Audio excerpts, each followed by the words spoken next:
살이 됐던 것 같아.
Watch soccer play. Ah, perfect. So you're going to watch a soccer match tomorrow. If you want, we can go over some phrases or vocabulary you might need, or if you have any specific teams or players you're excited about, we can talk about it. Tomorrow there's a soccer match, Korea versus Austria. I am living in Austria now, so I will watch it with my husband and his colleagues from work. So I want to know some expression in English for the first meeting with them. Ah, that's a great idea. So for a first meeting, you can keep it friendly and simple. For example, you could say, "Hi, it's so nice to meet you all. I'm really excited for the match." Or if you want to be a bit more specific, you can say, "I've heard so much about you. I'm really looking forward to getting to know everyone." Keep it warm. So I'm really excited for the match. 하고 누구를 응원하냐 했을 때 Who are you supporting in the match? Which team are you cheering for? 이렇게 하면 Actually I am supporting Korea, but since I'm here and most of the people are Austrian, I will cheer for Austria this time. But in my heart, I will still be supporting Korea. 네, 그 표현이 정말 자연스러워. 앞부분 인사하고 그 다음에 의문 질문에 대답할 때도 정말 자연스럽게 들려. 자신 있게 말해보면 분명 잘 전달될 거야. Actually I'm supporting Korea, but since I'm here and I will cheer for Austria this time. But in my heart, I will still be supporting Korea. I will cheer for Austria this time, but in my heart, I'm still supporting Korea. 그리고 이거 나는 찬의 와이프다. 만나서 반가워. 만나서 반가워. 나는 리아. 이거 독일어로 연습 한번 해보고 싶은데. 그럼 독일어로 이렇게 말할 수 있어. Hallo, schön euch kennenzulernen. Ich bin Lia, die Frau von Chan. 그리고 이어서 아까 말한 응원 부분은 Dieses Mal werde ich für Österreich sein, aber in meinem Herzen unterstütze ich Korea. 이렇게 하면 자연스럽게 독일어로도 표현할 수 있을 거야. 그러면 그냥 인사말 정도만 해볼까? Hallo, ich bin Lee, die Frau von Chan. 응, 딱 좋아. 이제 그렇게 하고 상대방의 반응이면 자연스럽게 다음 대화를 이어가면 될 것 같아. 근데 내 독일어 알아들었어? 응, 내가 다 알아들었어. Yeah,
thank you.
오늘 소개해드릴 책은 시라토리 하루이코의 독학이라는 세계입니다. AI 시대에 AI 툴을 활용하면 정답을 너무 쉽게 얻을 수 있는 시대잖아요. 그래서 우리가 왜 깊게 생각하고 시간을 들여 책을 읽고 탐구해야 하는지, 그리고 독학을 할 때 어떤 태도와 방법을 가져야 하는지 소개하고 있는 책입니다. 혼자 공부를 시작했지만 왠지 불안하고 막막한 사람들을 위한 책이라서 저에게 꼭 필요하다고 생각해서 읽게 되었습니다. 제 채널 구독자분들도 공부나 자기계발에 관심 있는 분들이라면 이 책이 도움이 될 것 같아서 소개해드리게 되었어요. 제가 지난 10년 동안 회사를 다니면서 가장 크게 느낀 변화는 AI 툴을 쓰기 전과 후의 차이였어요. 저는 디자이너로 근무를 했었는데 업무를 하면서 자료를 만들 때나 영어가 필요할 때, 그리고 디자인 설명을 기록할 때도 모두 AI를 활용을 하게 되었고, 퇴사 후에 해외에서 프리랜서로 지내면서도 AI 활용은 여전히 일상의 큰 부분을 차지하고 있습니다. 이제는 AI 활용을 피할 수 없게 됐지만 요즘 들어 더 생각하게 되는 건 AI의 이야기만을 정답으로만 생각하지 않고 스스로 생각하고 공부하는 시간이 꼭 필요하다는 거예요. 처음에는 AI가 알려주는 답이 모두 정답처럼 느껴지지만 오히려 제가 생각하는 생각의 폭이 넓어지기보다는 좀 몇 단계가 생략되는 그런 느낌이 들더라고요. 그래서 결국 AI를 잘 활용하려면 먼저 스스로 판단하고 생각하는 힘이 필요하고, 이 책은 그 힘을 키워주는 안내서 같은 독학에 대한 태도를 알려주는 책입니다. 이 책은 총 5장으로 구성이 되어 있어요. 독학의 세계, 책의 세계, 교양의 세계, 언어의 세계, 질문의 세계. AI 시대일수록 왜 독학을 해야 하는지, 각 파트마다 어떤 태도로 공부하면 좋을지 효과적인 독학 방향성을 소개하고 있습니다. 저는 특히 요즘 영어학원 대신에 GPT를 활용해서 영어 공부를 하고 있는데 어떤 부분을 개선하면 좋을지 집중해서 읽어봤습니다. 제가 지난 몇 년 동안 AI를 많이 활용하면서 가장 도움을 많이 받았던 독학 방법은 책을 통한 공부였어요. 이 책에서도 2장뿐 아니라 전반적으로 독서의 중요성을 반복해서 강조를 하고 있더라고요. 책을 읽고 밑줄을 긋고 사색하고 이질적인 생각을 이해하려는 과정에서 생기는 인내, 그리고 책을 통해 더 효과적으로 독학하는 방법이 나와 있는데, 그 중에서 특히 공감됐던 부분은 밑줄과 메모를 하며 책을 읽으면 뇌를 적극적으로 움직이게 한다는 점이었어요. 저도 몇 년 전부터 그렇게 책을 읽었었는데 몰입도도 높아지고 생각도 더 적극적으로 하게 되더라고요. 그래서 예전에 책 잘 읽는 법, 책 읽는 법에 대한 영상을 찍을 때도 이런 부분에 대해서 소개해드렸던 적이 있었습니다. 경제 공부 방법을 물어봐 주신 분들도 많이 계셨는데 제가 가장 추천하는 방법 역시 책을 통한 독학이에요. 직접 책을 골라 밑줄과 메모를 하며 읽는 것도 추천드립니다. 또 어려운 책을 읽으라는 내용이 있어서 저는 이번 4월에 두껍고 어려운 경제책을 도전해 볼 예정이에요. 그리고 제가 해외에 살고 있지만 사실 외국어 실력은 크게 늘진 않았어요. 작년에 처음 와서 학원도 다녀봤지만 뭔가 내성적인 성격 탓에 좀 토론식 회화 수업이 쉽지는 않더라고요. 그래서 올해는 GPT를 활용해서 회화 공부를 하고 있습니다. 1월부터 시작해서 총 3개월 정도 해보니까 아쉬운 부분이 있어서 이 책 4장에서 말하는 외국어 공부 방향성을 참고해 보려고 했어요. 사실 한국에서 학생 때 수업을 들었던 수동적 받아쓰기 방식과 달리 현지 회화 학원에서 대화에 참여하거나 GPT를 활용할 때는 직접 질문을 설계하고 틀린 부분을 확인하는 능동적 방식이 저와 잘 맞았습니다. 저는 오늘 있었던 일이나 고민, 실생활에서 필요한 영어 표현을 이야기하며 GPT와 10분, 15분 정도 대화를 이어가고 대화했던 내용들을 바탕으로 좀 자연스러운 표현, 새로운 단어, 문장 등을 정리했었어요. 구글 스프레드시트에 정리를 해두었다가 출력을 하고 또는 콘텐츠를 기획한다거나 어떤 내용을 구체적으로 이야기한 날에는 다음날 복습용 프린트를 출력을 했었습니다.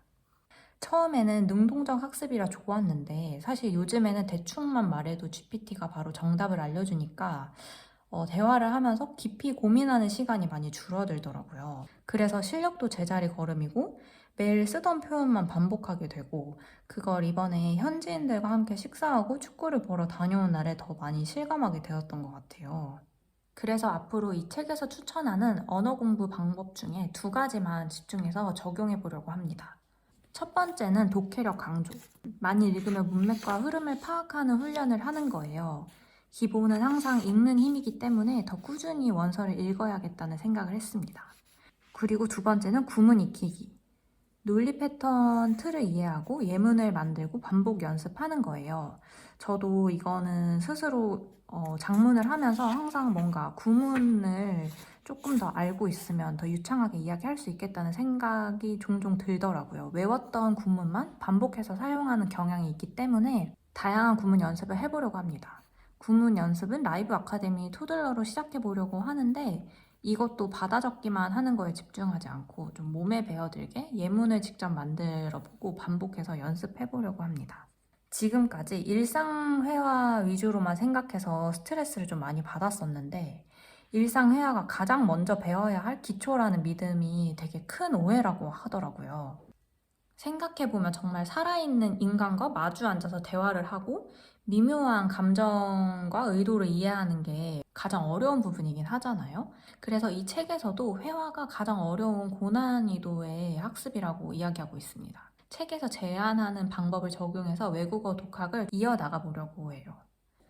AI 시대가 된 지금 많은 것들이 인공지능에게 대체되고 있지만 그럼에도 가장 중요한 것은 스스로 생각하는 힘인 것 같아요. 그게 바로 누구도 흉내내지 못하는 좀 대체 불가능한 나만의 자산이기도 하고요. 독학은 결국 나를 이해하는 과정이라는 생각을 했습니다.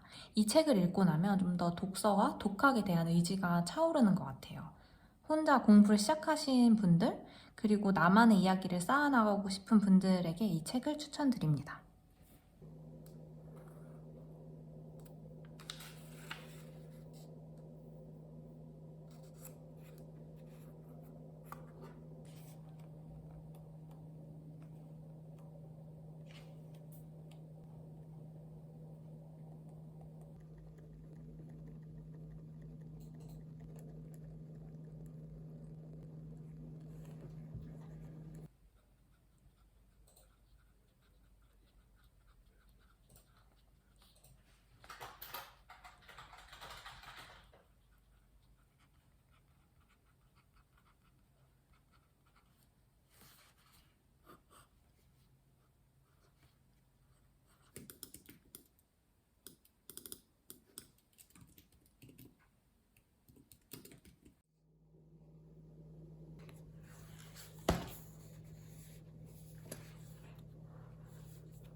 비주얼.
말고 잠시 시장 보지 말고 다른 일들에 집중하는 것도 좋은 전략일 수 있습니다. 물론 영화 아니면 지수의 기본 펀더멘탈이 지금 시장이 폭락하는 원인으로 근본적으로 흔들리지는 않을 거다라는 생각이 있어야지 내가 여유 있게 가만히 있을 수 있는 거예요. 7. I'm at home. I just got up. I'm getting ready to go to work. I might grab a quick bite first. After that, I gotta get dressed. I have to be out first. After that, I gotta get dressed. 마침표 하나 빠졌네. I have to be out by 7:45. It's the 23rd Monday. It's about 7:15. I'm at home. I just got up. I'm getting ready to go to work. I might grab a quick bite first. After that, I gotta get dressed at 7:45. 다음에 한번 볼게요. It's the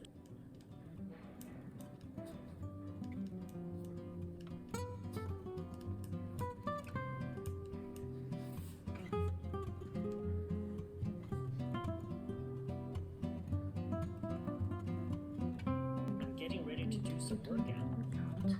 I might hit the bathroom first. After that, I want to do some stretches.